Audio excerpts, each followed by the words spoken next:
Beaucoup de Congolais aiment bien scander des phrases du genre « Non, les Congolais ne se soutiennent pas, les Congolais n'aiment pas donner quelque chose dans le business des autres, le Congolais n'aime pas aider les autres ». J'irais même plus loin, on entend parfois que les Africains ne se soutiennent pas, ne s'entraident pas. Vous allez remarquer une chose, que ces phrases sont très souvent scandées par des gens qui sont simplement nuls. Lorsque vous êtes dans votre nullité, vous cherchez toujours un bouc émissaire, vous cherchez toujours une raison à votre problème. Et donc la raison facile, c'est de dire que le Congolais ne s'aime pas, le Congolais ne veut pas soutenir votre business parce qu'il ne fonctionne pas. Parce que très souvent, j'entends beaucoup de gens dire que dans le business, les Congolais ne se soutiennent pas. Mais qui vous a dit qu'on doit vous soutenir? Point d'interrogation. Qui vous a dit qu'à un moment donné, le Congolais doit soutenir un autre Congolais dans son business? Dans quel monde vous voulez vivre là où les gens vous soutiennent dans votre propre truc à vous? Aujourd'hui, je vais expliquer pourquoi il faut arrêter un petit peu avec ces discours de perdus, ce discours de défaitistes, ce discours de personnes qui cherchent toujours des responsables ailleurs alors qu'ils ne voient pas quel est le vrai problème. Mais avant de rentrer dans le vif du sujet, comme d'habitude, si vous venez de découvrir la chaîne Terre Noire, sachez qu'ici on parle d'Afrique, on parle de noir, de tous les sujets qui tournent autour de l'africanité. Si vous êtes intéressé par ce genre de sujet, n'hésitez pas à vous abonner. Jingle.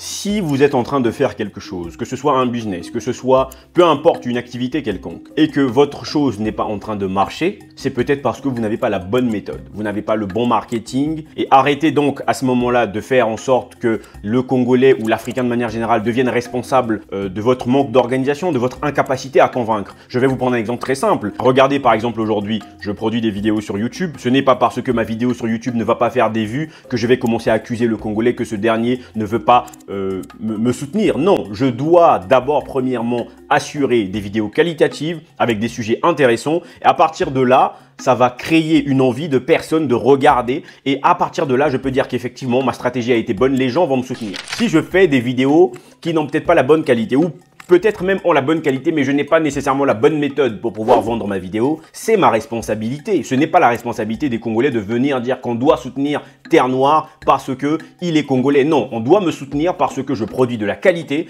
et rien que pour ça. Le fait que je sois Congolais derrière, le fait que je sois Ivoirien derrière, le fait que je sois Sénégalais derrière, ce n'est qu'un bonus. Mais d'abord, c'est parce que je dois produire quelque chose. Même les artistes au Congo disent tout le temps qu'ils ne sont pas soutenus. Mais vous vous attendez à quel soutien? Vous voulez que les gens vous soutiennent comment? C'est d'une stupidité d'imaginer que le peuple congolais va vous soutenir alors que ce peuple-là est lui-même en train de souffrir. Donc si vous faites des concerts et que vous n'avez pas énormément de gens qui viennent regarder vos concerts, c'est votre problème et votre marketing. Ce n'est pas de la responsabilité du Congolais. Ce n'est pas un acte patriotique d'aller regarder un concert d'un individu quelconque sous prétexte qu'il soit de la même nationalité que vous. Donc si vous n'êtes pas capable de convaincre des gens, vous arrêtez votre carrière ou vous vous mettez au travail. Le travail, c'est pas seulement faire de la musique, c'est aussi faire du marketing. Chez les autres, c'est ce qui se passe. Vous avez déjà vu ça dans quel monde? Dans quel monde vous voyez que tout le monde se soutient? Pour se soutenir, il faut déjà que les gens arrivent à comprendre ce que vous faites. Vous pensez que votre projet qui est dans votre tête, dans votre vision, vous voulez le vendre à des gens qui ne comprennent rien de votre projet, des gens qui ne comprennent rien d'un investissement. Vous voulez leur vendre votre projet et vous vous étonnez que les gens ne vous soutiennent pas. Mais c'est normal. Ces gens n'en ont rien à faire de votre projet. Ces gens n'en ont rien à cirer. Ces gens n'ont pas besoin de mettre leur argent dans votre projet parce qu'ils ne comprennent rien de tout ça. Donc déjà, vous vous positionnez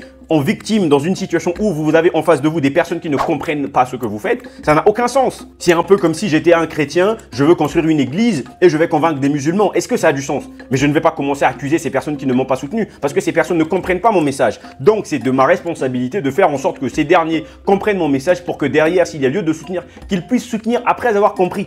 Et non parce que vous faites partie potentiellement d'un même pays. Donc avant de chercher le soutien, il faut d'abord vous assurer de produire de la qualité. Vous avez des gens qui produisent du n'importe quoi et qui se plaignent tout le temps qu'ils ne sont pas soutenus. Je suis désolé, les gens ne peuvent pas soutenir de la merde. Voilà, pardonnez-moi du terme, mais à un moment donné, vous ne pouvez pas vous permettre de faire du n'importe quoi et espérer que les gens vous soutiennent. Quand bien même vous pouvez faire quelque chose de qualitatif, comme je l'ai dit, vous pouvez faire quelque chose de qualitatif, mais si derrière vous n'avez pas le marketing qu'il faut, vous n'avez pas les stratégies qu'il faut, votre chose qualitative ne va pas se faire voir. Et donc ce n'est pas de la responsabilité des gens qui n'ont pas vu votre chose. C'est aussi simple que ça. Vous allez souvent entendre des gens dire que oui, le Congolais préfère aller acheter dans le magasin d'un Ouest africain que dans le magasin d'un Congolais. Ça, ce sont des discours qui n'ont aucun sens, des discours totalement stupides. Avant de poser des discours comme ça, réfléchissez deux fois.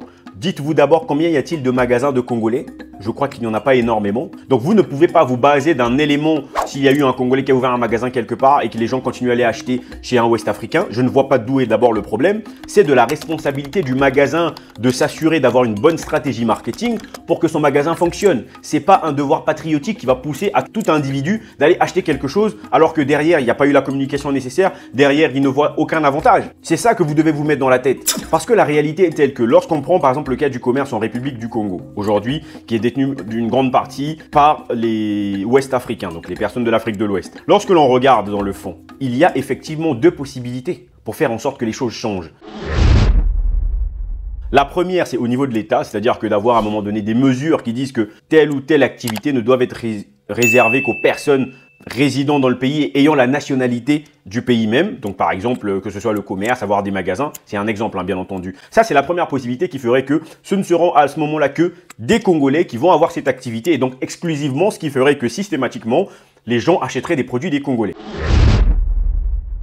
La deuxième possibilité, c'est laquelle? C'est de mettre en place une stratégie marketing. Ce n'est pas parce que vous êtes Congolais et que vous avez ouvert un magasin que par le simple fait que vous êtes Congolais, les gens vont venir acheter chez vous. Ça, c'est une perception qui est totalement stupide parce que la notion de marketing dans tous les pays du monde, ça existe. Si ça existe, c'est bien pour une raison. Lorsque les Américains mettent en place le marketing, c'est pas pour convaincre un Chinois à acheter un produit américain en Chine. C'est d'abord pour convaincre un Américain à acheter un produit américain en Amérique.